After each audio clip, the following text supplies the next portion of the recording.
Right now, across the United States, something deeply unsettling is happening. Tornadoes are tearing through communities from Texas to Tennessee. Flash floods are swallowing highways, homes, and entire neighborhoods in a matter of minutes. Severe winds are snapping power lines, uprooting trees, and collapsing structures across multiple states simultaneously. The National Weather Service has issued active alerts covering hundreds of millions of Americans tonight, and emergency management officials in at least 7 states are describing conditions on the ground as among the most dangerous they have ever personally witnessed in their careers. This is not a single storm system moving through a single region. This is not a localized weather event that will pass quickly and leave minimal damage behind.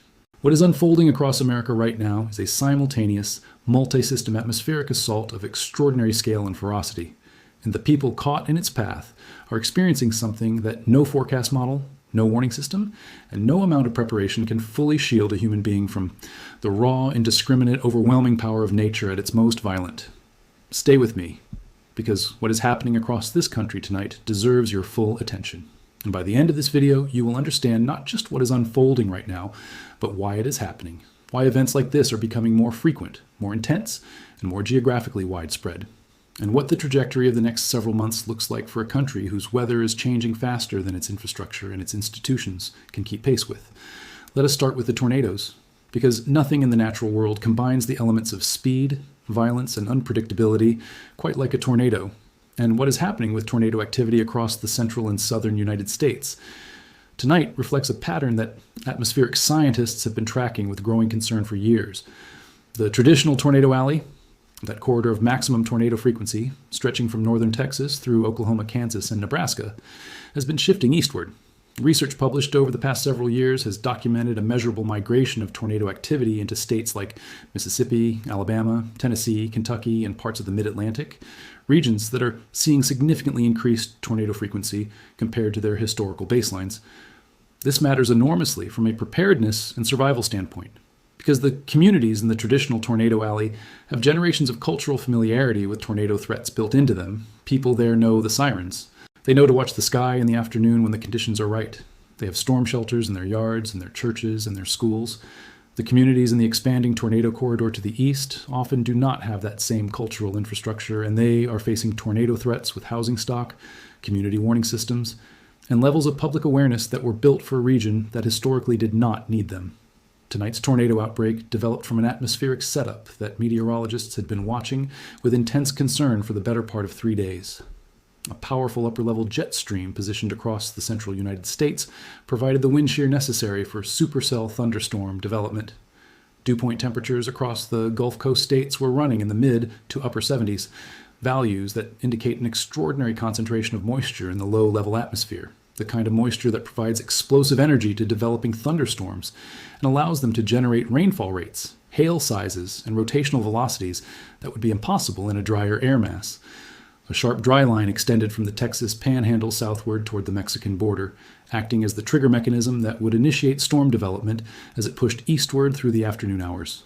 And layered on top of all of this was an atmospheric instability profile, measured in units that meteorologists call CAPE, or convective available potential energy, that was running at values 2 and 3 times above what is normally considered sufficient for severe thunderstorm development.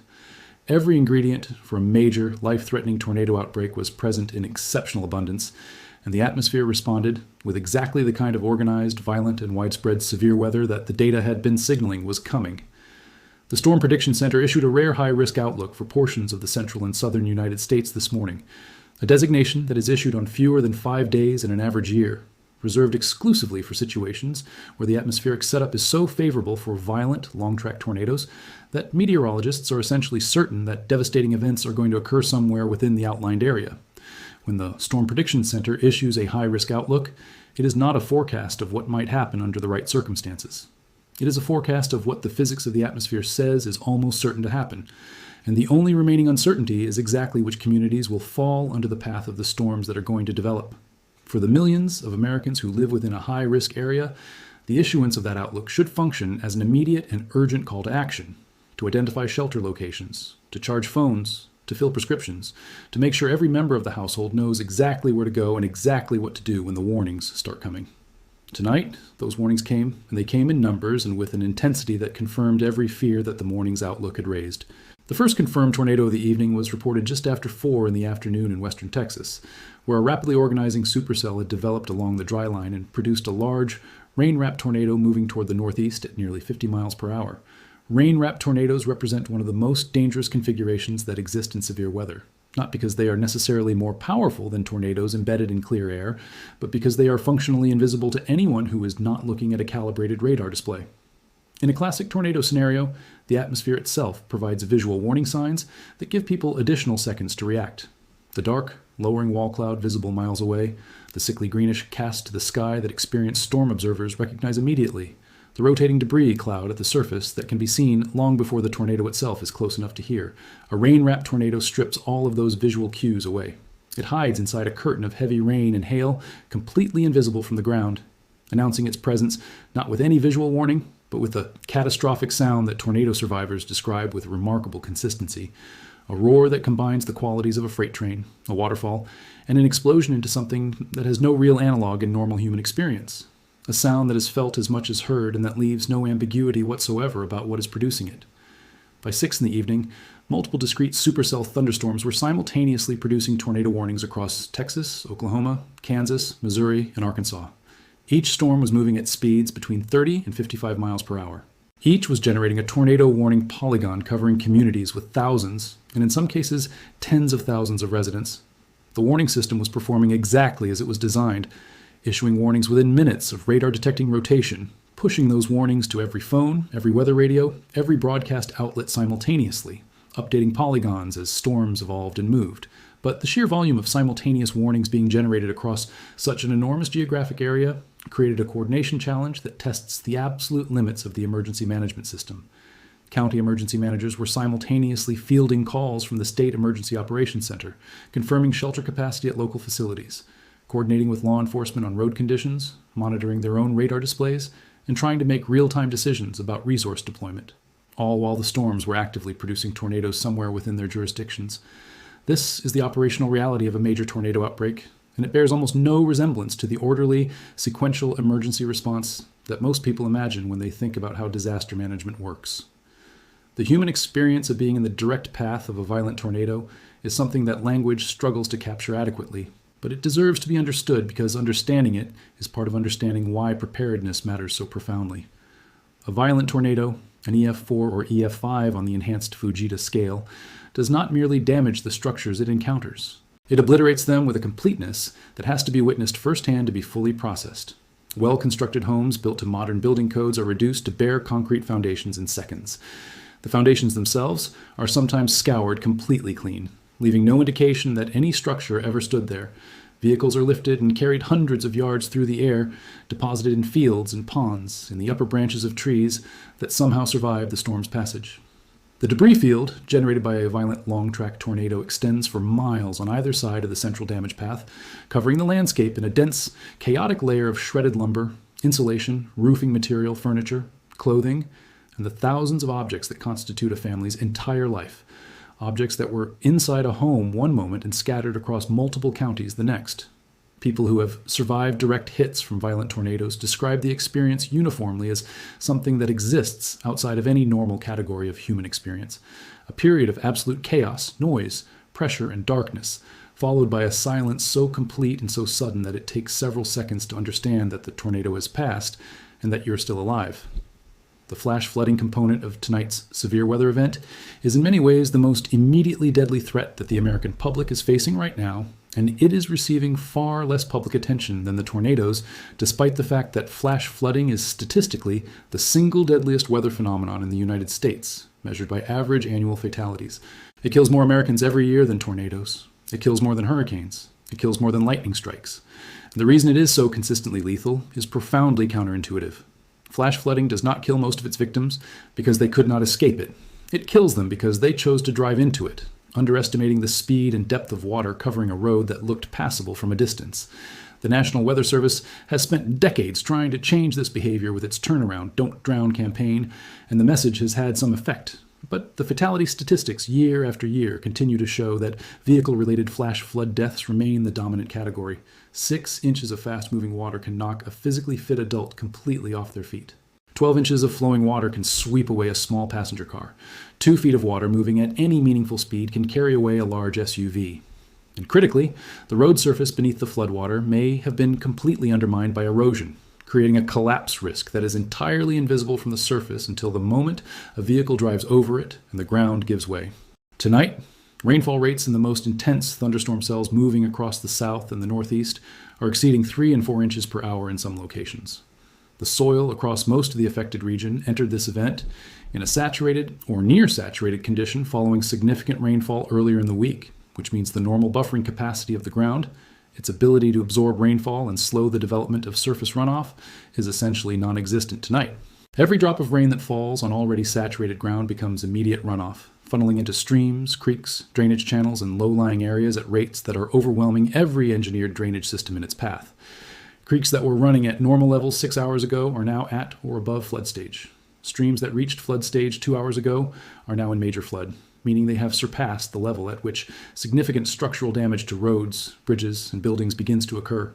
Rivers that drain the areas where the heaviest rainfall has fallen tonight will continue rising for another 12 to 24 hours after the rain stops, as the water that fell upstream makes its way downstream through the watershed, a phenomenon called the lag effect. That means tonight's flooding will still be threatening communities 2 and 3 days from now, even after the sky has cleared completely.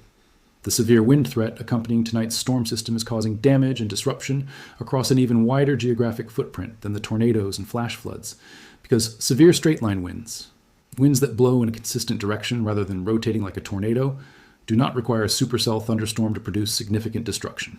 Derecho events, which are organized lines of severe thunderstorms producing widespread damaging winds over paths of hundreds of miles, can generate straight-line winds exceeding 80, 90, and in extreme cases 100 miles per hour across enormous areas simultaneously.